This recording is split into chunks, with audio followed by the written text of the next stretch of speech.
What's up, everybody? My name is Zach Schomler. This is Strong Opinion Sports. Thank you so very much for tuning in. Today is Saturday, December 16th. Oh, I'm so excited for today's show. I prepared a really good show today. Really good stories, a lot of good stuff to talk about. I'm excited. It is Saturday. I do not normally record podcasts on Saturdays. The show usually goes Monday, Wednesday, Friday. Yesterday was my last day of the semester, so I had 3 finals. I also recorded an episode of my podcast, my other second podcast, What's Up, Sham. My buddy Ryan came over. We talked about Bitcoin. It was really interesting. I learned a ton. But the problem was it got to 9 p.m. and I still hadn't recorded a show, and I decided instead of rushing out a podcast and trying to get it out really quickly, I wanted to sit on it. I wanted to wait. I wanted to do it the right way, so I waited till Saturday. Here this is. I want to give you guys the best possible content that I can. So here we are on a Saturday doing a podcast. Man, there's some good stuff today. By the way, it's some really, really exciting stuff. We're going to talk a lot about the Dallas Cowboys. We'll get to Tom Brady later. RG3 has a lot of stupidity I can't wait to talk about.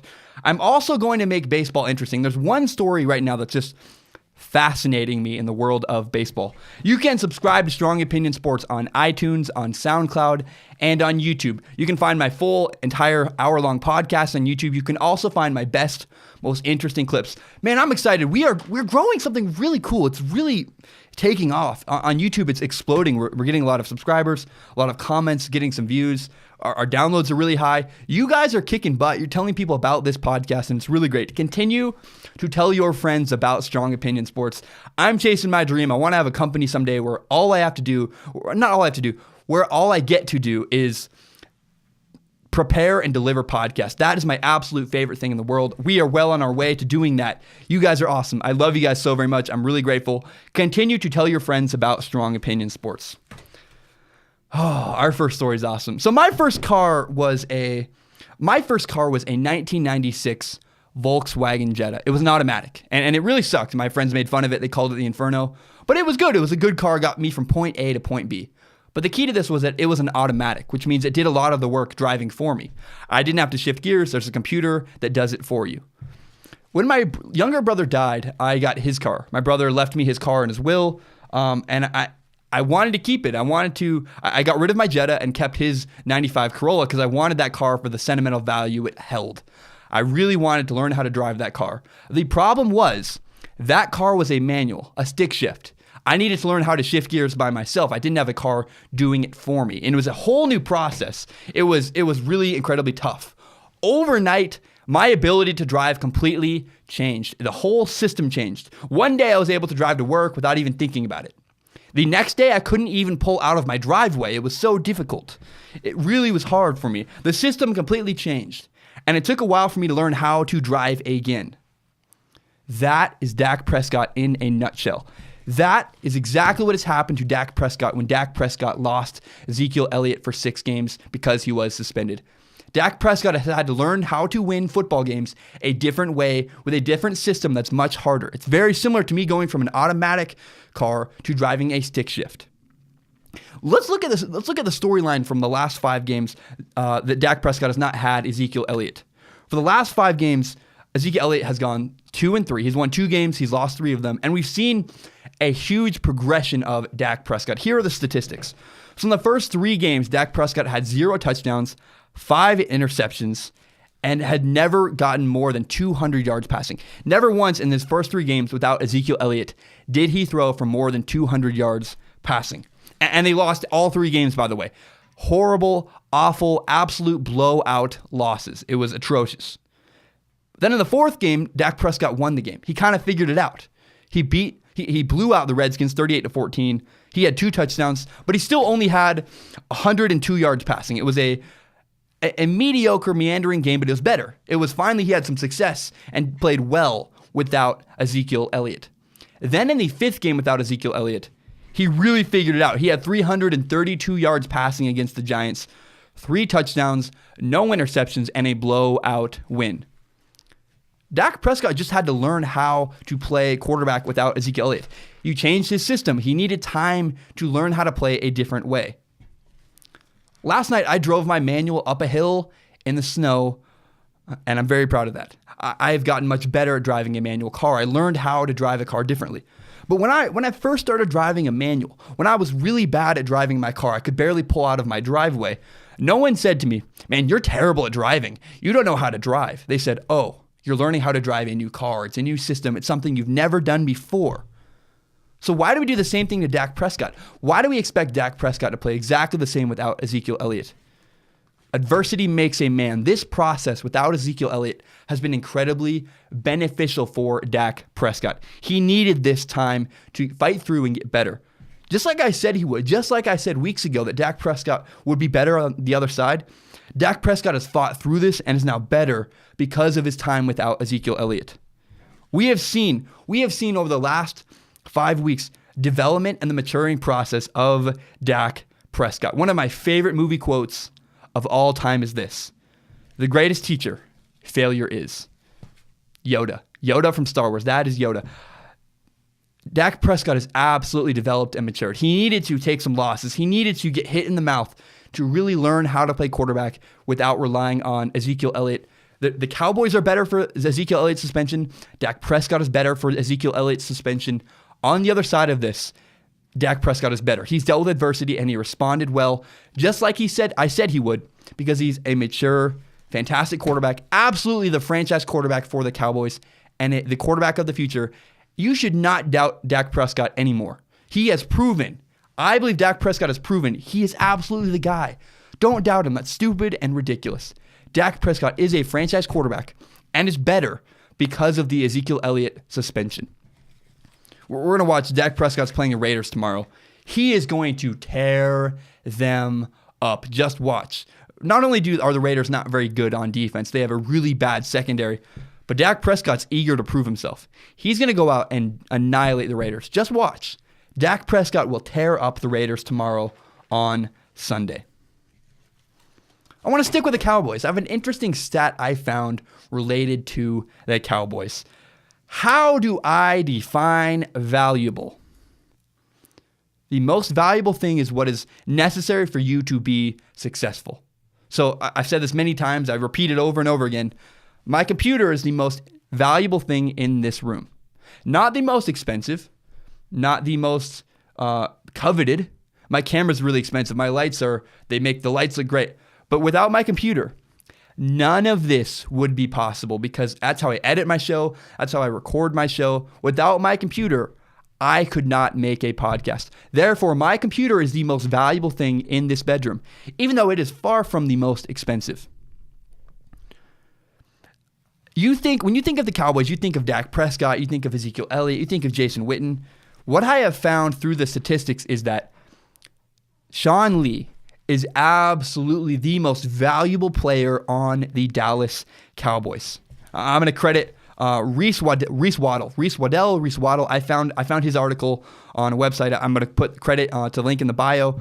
These stats I'm going to share with you are incredible. This is the Dallas Cowboys with Sean Lee in the lineup. With Sean Lee in the lineup, the Dallas Cowboys are 6-2. They allow 18 points per game on defense, and they allow an average of 313 yards per game. So that's with Sean Lee. Now, without Sean Lee in the lineup, when Sean Lee's injured or not playing for the Cowboys, the Dallas Cowboys are 1-4. They average 30 points. They give up 30 points a game on average and allow an average of 386 yards per game. They allow over 50 more yards per game, about 12 more points per game, and they've only won one game out of 5 without Sean Lee in the lineup. And what's even crazier, another stat that's even more mind-boggling is the turnover margin. With Sean Lee in the lineup, the Cowboys have a +8 turnover margin. That means that the way you calculate that is you take the takeaways, the possessions that the Cowboys have and the possessions the Cowboys lose, and it's a math equation. So with Sean Lee in the lineup, they have 8 more possessions than the other team. Without Sean Lee in the lineup, they have 6 less than the other team. That is a 14 possession swing. You have the ball 14 more times because you have Sean Lee in the lineup, and he's a defensive player. So why does Sean Lee make the Cowboys so much better? Because he's unequivocally, those are the numbers. They are so much better with Sean Lee. They are 6-2 with Sean Lee, 1-4 without Sean Lee in the lineup. Well, Sean Lee is the quarterback of their defense. He's their linebacker. What that means is he lines people up. He tells people where to go on defense. He's a vocal leader. He talks. People follow Sean Lee into battle. And let's be honest, Sean Lee's really good at football. Sean Lee's out. He's a Pro Bowl linebacker. He's fantastic. You can't win without Dak Prescott. Dak Prescott's very important. He's your franchise quarterback. But Sean Lee is necessary. With Dak Prescott, without Dak Prescott, Sean Lee is still necessary for the Cowboys to win. Sean Lee, it's incredible. It really is. He may be my defensive player of the year, and he spent a lot of time on the injury list because the numbers are truly incredible. Without Sean Lee in the lineup, the Cowboys cannot seem to win games. And with Sean Lee, the Cowboys do. Sean Lee is necessary for the Cowboys to win. He's the most valuable player on the Dallas Cowboys. Ezekiel Elliott returns next week. Next week against the Seattle Seahawks, Ezekiel Elliott will make his return to the football field. I am predicting right now Ezekiel Elliott will explode. Ezekiel Elliott is going to have a great game. He's going to blow your socks off and have a fantastic, fantastic statistical football game. Do you remember when Tom Brady was suspended? Tom Brady was rested after 4 games off at the beginning of last year, and he came back throwing BBs. Tom Brady has never had a better year than after his 4-game suspension last year. He came back angry. He came back fresh, prepared, well-rested. That is what is going to happen to Ezekiel Elliott. He's going to come back in week 16 of the NFL, I believe, something like that. He will be the most rested running back in the entire league. He's going to come back fresh and dominate everybody. I am scared for the Seattle Seahawks. I'm a Seahawks fan. I'm afraid the Seahawks are going to get absolutely annihilated by Dak Prescott and Ezekiel Elliott next Sunday. Not tomorrow, but next Sunday. Wow. Ezekiel Elliott might tear the Seattle Seahawks up. I'm afraid for my favorite team in the NFL. Last week, Carson Wentz tore his ACL. I think it's time everyone has this conversation. It's time to have a conversation about running quarterbacks. Here are some of the injured quarterbacks we have this season. Ryan Tannehill, a runner. Deshaun Watson, a runner. Carson Wentz, a runner, out torn his ACL. Marcus Mariota missed time. He's a runner. And this is not a perfect metric. I'm not saying that every running quarterback gets hurt, and if you're not a running quarterback, you won't get hurt because Derek Carr got hurt, the Raiders quarterback. Carson Palmer also got hurt, but I think that's just because he is old. The point is there's always risk when you step onto a football field. However, running quarterbacks have a higher risk of getting injured. They are more likely, it's undisputable, it is a fact, a running quarterback is more likely to get hurt than a pocket quarterback like Tom Brady. Michael Vick got injured far more than Tom Brady did, and they were in the NFL at the same exact time. Let's look at who's healthy right now in the NFL. Tom Brady's healthy. Ben Roethlisberger's healthy. Drew Brees is healthy. Matt Ryan is healthy. I do not gamble. I make a joke with my friends. I say, I have a hard enough time making money. I don't need creative ways to lose it. It's true. Every time you step on a football field, you are taking a small risk. It's a small gamble. You're making a small bet. But running quarterbacks, a running quarterback is like betting your house. You're going all in and risking it all every time your quarterback takes off and runs. And the reward is super high. Look at Michael Vick. Michael Vick was incredible. He's flashy. He made guys miss. You know, it's really good. It really is good as a quarterback. It's hard to defend a running quarterback. But the risk is not worth it. I need my car. It'll make all sense in a minute. I need my car to be successful. I drive to work. I drive all over the place. I drive home. I need my car to be successful where I am in college. If every time I drove my car, I drove 95 miles an hour and was almost crashed my car every time I drove, my friends would say, what in the world are you doing? You need your car to be successful. Why are you treating your car that way? Why are you risking your car every time you get into it and drive?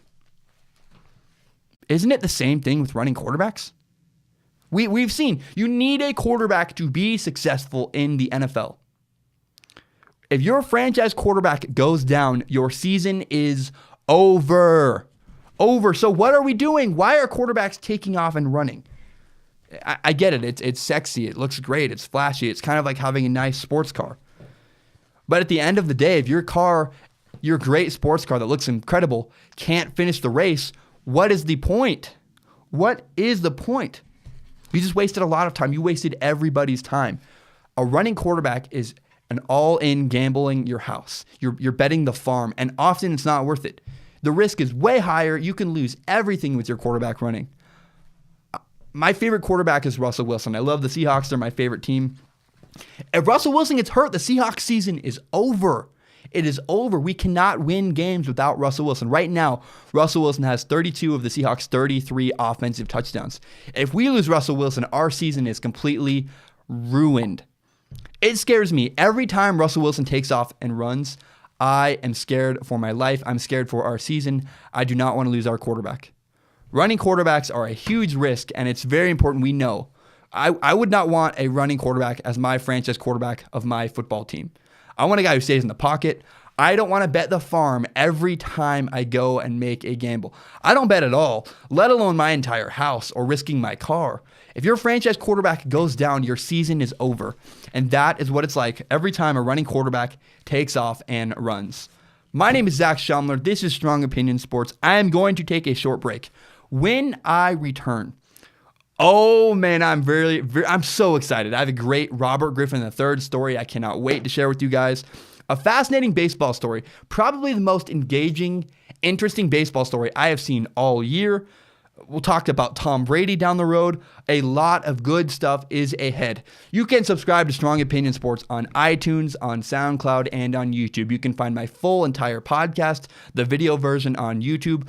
You can also find my best and most interesting clips. So if you like one of my opinions, you can share it to your friends and be like, hey, this guy gets Michael Jordan. He understands that LeBron James is the better player ever to play the basketball, or whatever my opinion is. You can share them with your friends. Tell your friends about this podcast. We're growing at an incredible rate. It blows my mind. It is so exciting.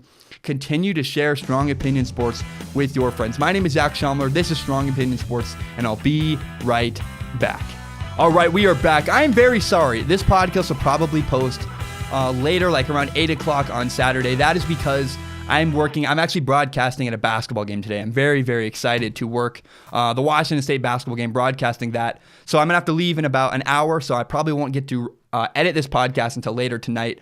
I'm really excited to share with you guys. I hope you understand when it does come out why it's later on a Saturday. I'm sorry. That is how it is. I have a friend. You probably have a friend like this too. He's a grand storyteller. Every time you see him, he has a better and better story. Until you realize, wait a minute. What? No way. No stinking way. You did not meet Lady Gaga at the bars last night. I do not believe you for 1 second. Unless I see evidence, I don't trust this guy. My buddy, he's a great storyteller. They're engaging, they're fun, but man, I don't believe him anymore. There's these ridiculous, outlandish stories that unless I see evidence, unless he shows me a video or a picture, I'm like, dude, I don't believe you met Lady Gaga. There's no way. That's not possible. You saw Tiger last week. You saw Mike Tyson the week before, and now you're telling me you saw Lady Gaga. I don't believe you anymore. You have a friend like that. I have a friend like that. You probably know someone who, pathological liar, that might be a good word. They love storytelling. Unless you see what they're talking about, you do not believe it. Recently, Shohei Ohtani has come from, Shohei, I don't know how to say it, has come from Japan to play baseball.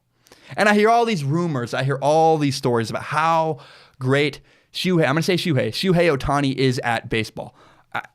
I'm not saying he's awful. I'm not saying he's bad. I'm just saying I don't buy it yet.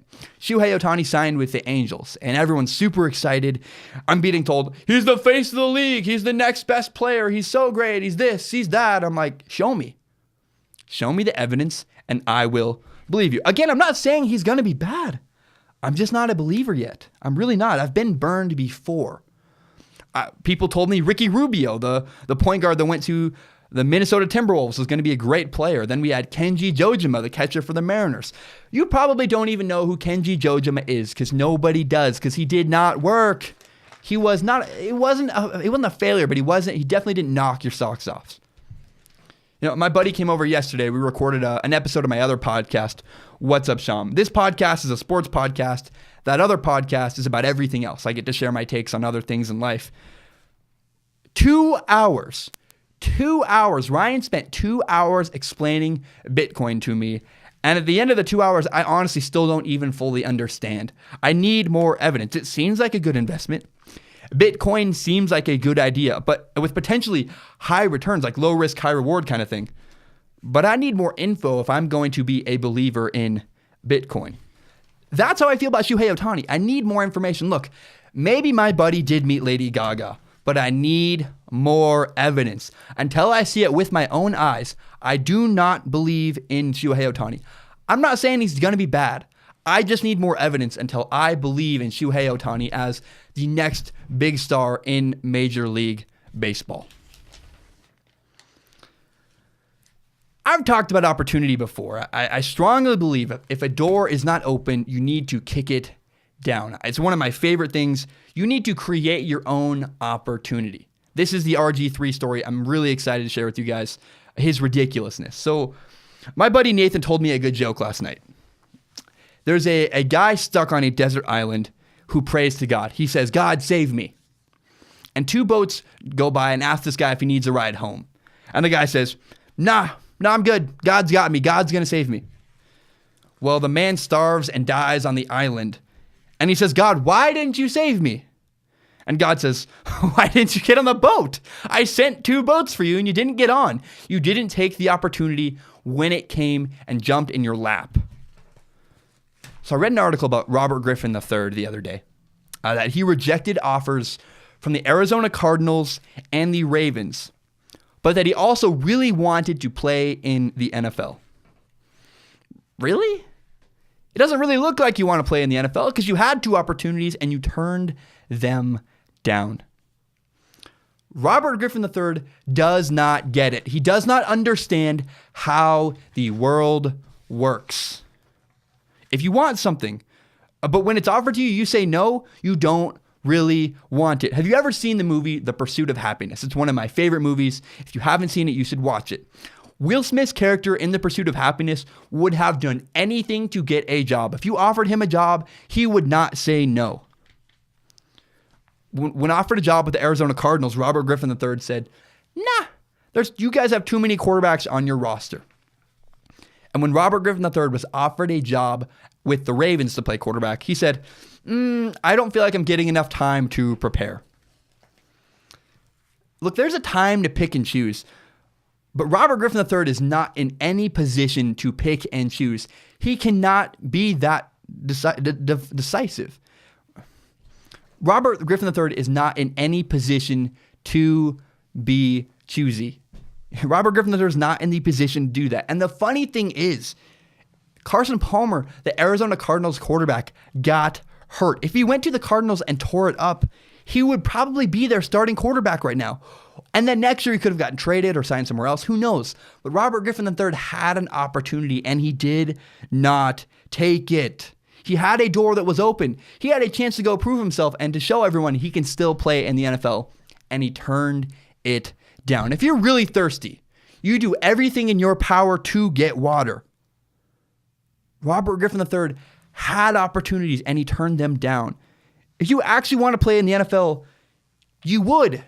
Robert Griffin III is fooling himself. He's had opportunities. He turned them down. Robert Griffin III does not understand how opportunity works in the NFL, in life, and anywhere. If you have a door, kick it open and break it down. Not everyone should do that. If you're not desperate, if you don't need that job and it's a bad situation, don't leave. Like I wouldn't leave college for a bad job that I don't want. I wouldn't leave Washington State right now to go be a marine biologist because I don't want to be a marine biologist. That's a bad opportunity for me. But if someone offered me a job, I'd have to think long and hard about it. If Colin Cowherd offered me a job tomorrow, I'm out of here, dude. I'm going to go work for the best broadcaster ever to live, to learn under him for 2 years. I don't care. That is what I would do. When a door opens for you, kick it down. Make it happen. Don't make excuses. And Robert Griffin III is only fooling himself. He says he wants to play in the NFL. I simply do not believe him. All right, I talk about relationships now and then, right? I do, as if I don't ever. I talk about relationships a lot. It's one of my, I think, best comparisons to sports. Sports, I learned a lot from football. I learned a lot about how, coaches work, how bosses work, how to work with people around you. Sports and relationships have very good very similar traits. There are a lot of parallels between sports and relationships. It is very important to me in life that you do not settle. Recently, I got rejected. And I know, who in the world would reject me? Like me, this weird, eccentric guy? Yeah, someone rejected me. And it was hard. It really sucked. But I shouldn't move on to the next girl and suddenly the very first girl that wants to date me, right? I need to take time, get over that girl. I can't still be thinking about the first girl and date another girl. That's not right. And you do not settle. I meet a lot of girls that I call them vanilla, which means they're boring. They're just not interesting to me. Maybe there's a time and place to settle. I really have not found that yet. And it seems very possible that one, if not both, of the Los Angeles quarterbacks from UCLA and USC, Sam Darnold and Josh Rosen, will either stay in college or simply refuse to play for the Browns. If that happens, the Browns are screwed.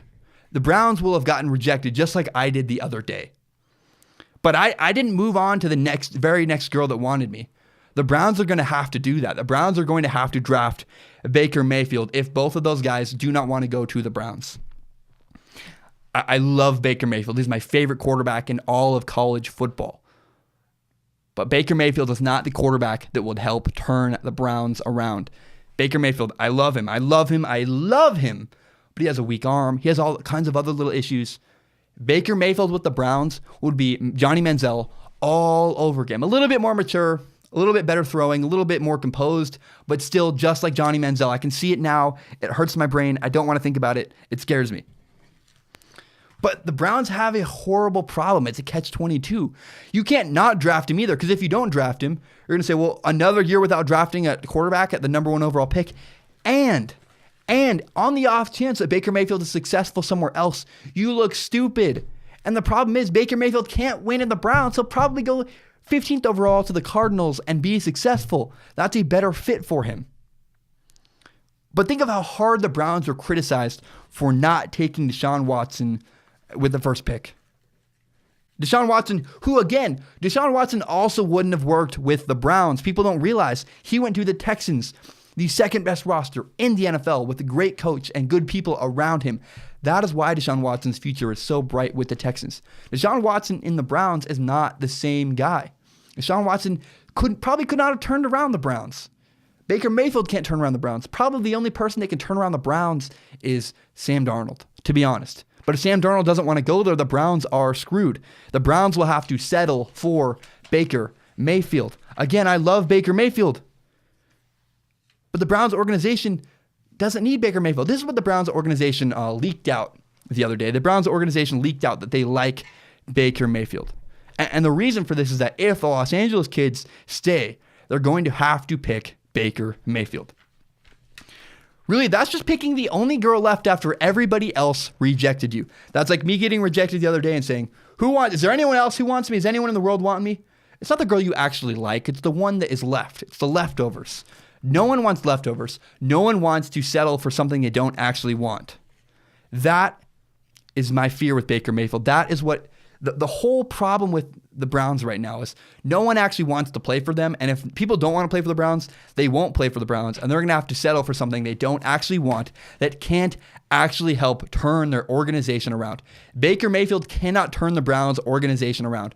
But they're sending us messages now to prepare us for that when Sam Darnold stays, when Josh Rosen says he doesn't want to go to the Browns, and they pick Baker Mayfield, it doesn't seem like they're settling, even though that is exactly what the Browns will be doing. Before we go to break, I want to point something out. The Cleveland Browns drafting DeShone Kizer was a great move. It was an absolutely great move. I want to praise the Browns right now. I'm not defending the Myles Garrett pick. I'm not saying the Browns shouldn't have drafted a quarterback in the first round. But if that happens anyways, you're in the second round. Pretend it's already too late. You can't change the past. You're in the second round, about to draft a quarterback, about to draft something. You have to draft DeShone Kizer. It's the perfect storm. It's so smart. If DeShone Kizer was great, you look like a genius. If DeShone Kizer had been the quarterback of the future for the Browns and you got him as a steal in the second round, you look like an absolute genius. But if he fails, you get the number 1 overall pick just like they have now. It was a win-win situation. I'm not talking about the first round. I'm not defending the way the Browns drafted in the first round last year. But when it came to the second round draft pick, it's already over. You can't change the past. You have the second round draft pick, and you pick DeShone Kizer. That was a good move because it's a win-win. If he's awful, you get the number 1 overall pick. You get probably Sam Darnold.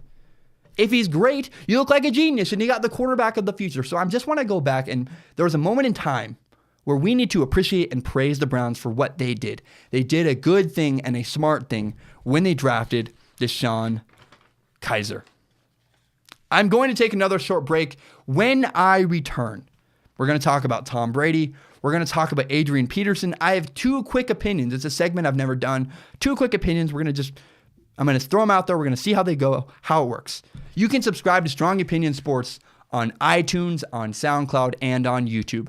You can watch my full podcast on YouTube. You can watch my best, most interesting clips. And you can find the opinions you agree with or that you hate, and you can share them with your friends. Say, this guy's an idiot, or this guy understands sports, and I really like his take on LeBron James or Tom Brady or the Browns or the 49ers or whatever it is.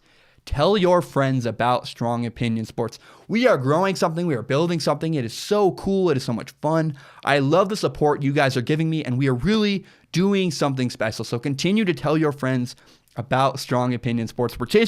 I'm chasing my dream. You guys are supporting me. It is a ton of fun. You're commenting good stuff on YouTube. I am so grateful for you guys. My name is Zach Schaumler. This is Strong Opinion Sports. I'll be right back with Tom Brady.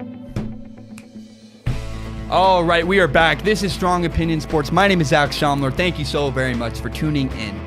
Tom Brady had a bad Monday Night Football game last week. And everybody jumped on him. Everybody got excited and ramped up, and everybody called him old. Everybody in the media wants him to be old so badly that when they get the slightest amount of evidence, we pile on. I mean, I did the same thing with Jimmy Garoppolo. I said Jimmy Garoppolo is a franchise quarterback last week, but I at least watched 2 games. I had 2 games worth of evidence before I said something. I know I had a pretty quick opinion, but Jesus, man, I watched 2 games and had 2 games of evidence to back it up. We watched 1 game of Tom Brady and suddenly the guy's good as dead. It's ridiculous. Can we wait for some more evidence, please? Please? Tom Brady has a lot left in the tank, and we are so excited to throw him away. Like, the media is so anxious for him to be old and gone that we're rushing to conclusions and we're not waiting for the full evidence to happen. If Tom Brady has a bad game tomorrow, sure. If he has 2 bad games in a row where he looks awful, fine. That's totally fine. Then you can start making the argument. But can we wait till we have some evidence? Watch how Tom Brady plays tomorrow. Tom Brady plays the Pittsburgh Steelers, the big AFC rivals. It's going to be a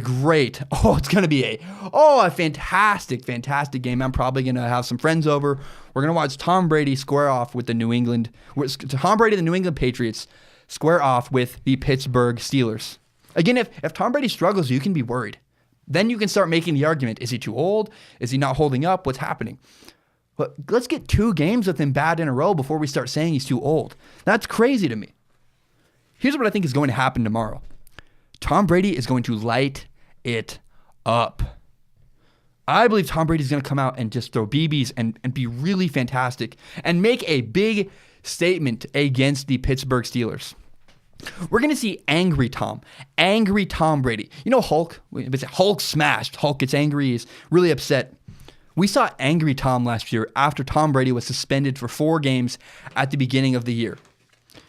When you challenge Tom Brady, when you call Tom Brady old, you get angry Tom. And angry Tom is scary Tom. You do not want to deal with Tom Brady when he's upset and out to prove you wrong. We will see tomorrow. Watch tomorrow. We'll see who's right. I think Tom Brady's going to come out and torch the Pittsburgh Steelers. If he does not, if he has a really bad game, we can start making the argument, and I'll talk about it. I'll say maybe Tom Brady's getting too old. But I think you challenge Tom Brady. You push that guy. He's nowhere near the end of his tank, and you challenged him. You called him old. You offended him. He's angry. I think Tom Brady's going to come out and have a great game and smack the Pittsburgh Steelers all over the football field. We'll watch. We'll see. We'll see who's right. I'm happy to admit I'm wrong. If I'm wrong tomorrow, I'm wrong. But I think I'm right.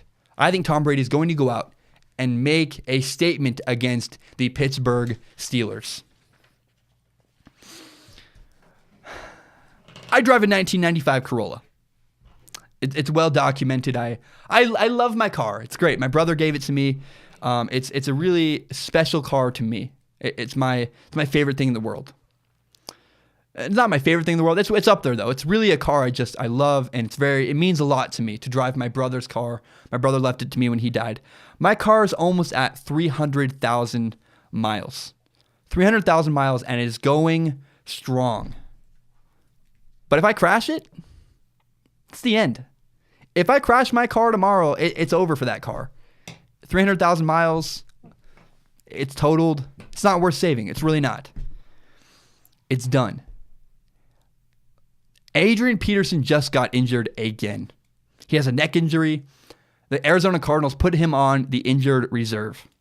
And Adrian Peterson is 32 years old, playing running back, the most violent, and not most violent, but one of the most brutal positions, not only in all of football, but all of sports. You get absolutely trashed and beat up at running back. Effectively, Adrian Peterson's career is over. It's very sad. It's time to move on, though. It is time to move on from Adrian Peterson. I lived in Minnesota growing up for a brief time. I had 2 posters of Adrian Peterson on my wall. Adrian Peterson was like a god for me growing up. It was Peyton Manning, Adrian Peterson, and Drew Brees. Adrian Peterson, it was a good run. I just want to say thank you so much. I'm going to miss Adrian Peterson a lot in the NFL. He had some incredible years. He had some great moments. It was fun as a Vikings fan back in the day. When I was younger, I was a Vikings fan because I grew up there. I'm sorry. It's how I was. I was 6. It was so cool to watch Adrian Peterson back in the day, and I really appreciate everything he did for the league. It's sad. I think his career is done. You wouldn't save a car that's got over 300,000 miles on it and is totaled. Adrian Peterson's 32. He's had multiple injuries. He's injured again. I think his career is over, and I just want to say thank you. Adrian Peterson, it was a hell of a ride. It was a ton of fun. I really appreciate your career. It was fun to watch you, and I'm sad your career is probably over. But it is, and I just want to say thank you. It was a good ride while it lasted.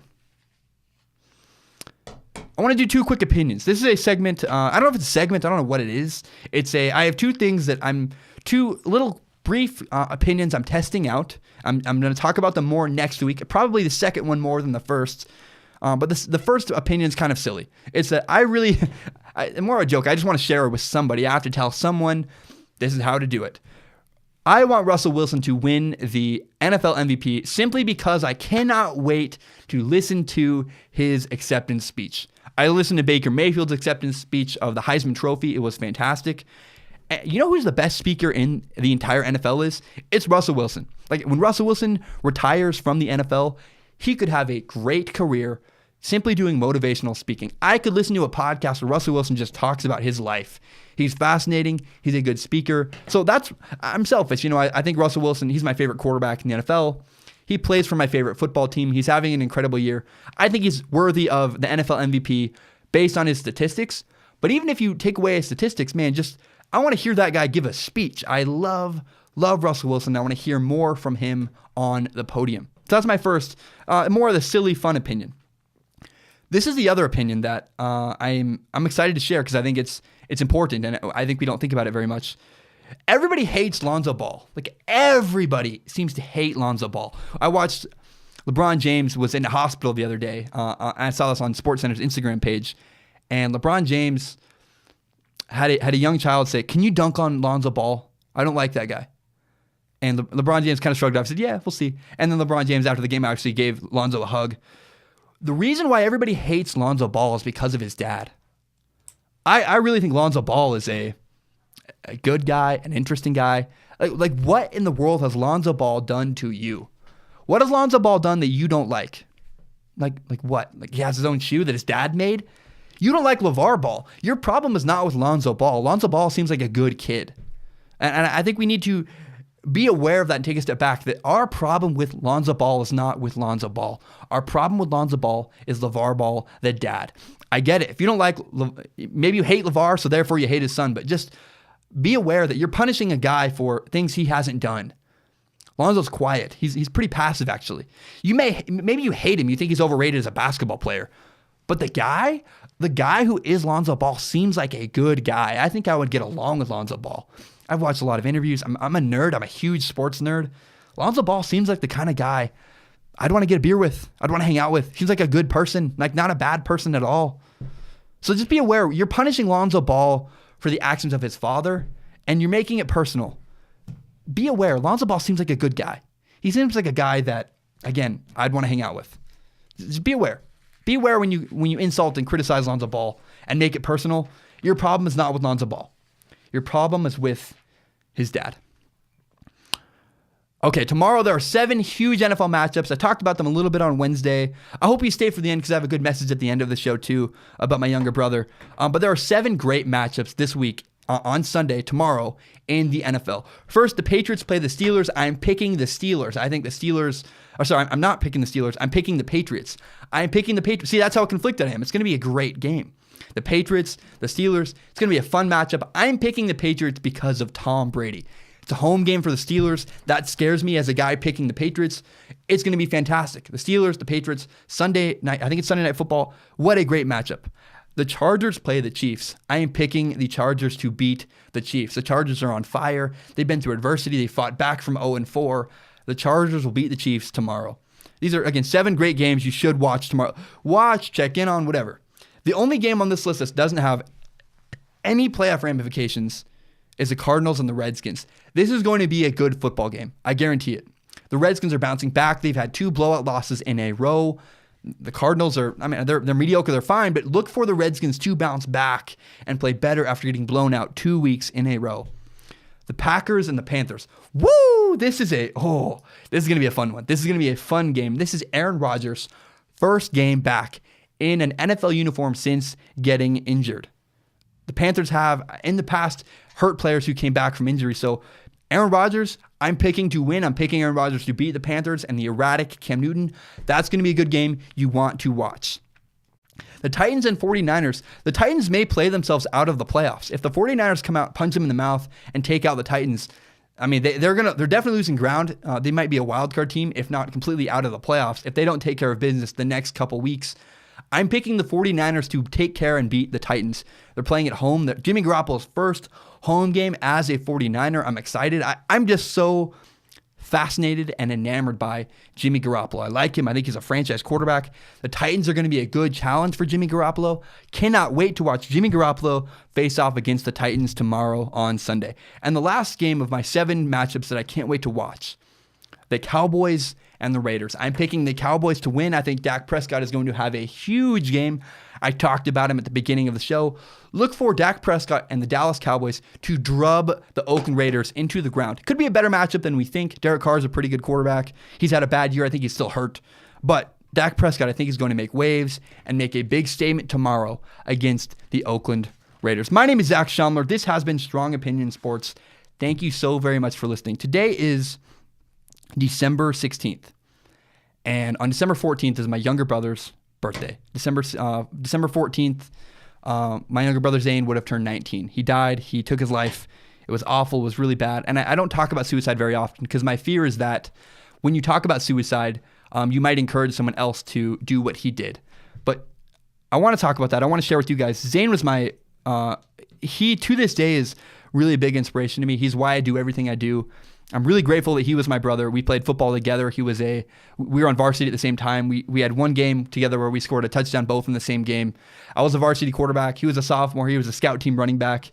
But he gave me a hug after he scored a touchdown on varsity, and it was so much fun. And it was a hard week for me. It really was.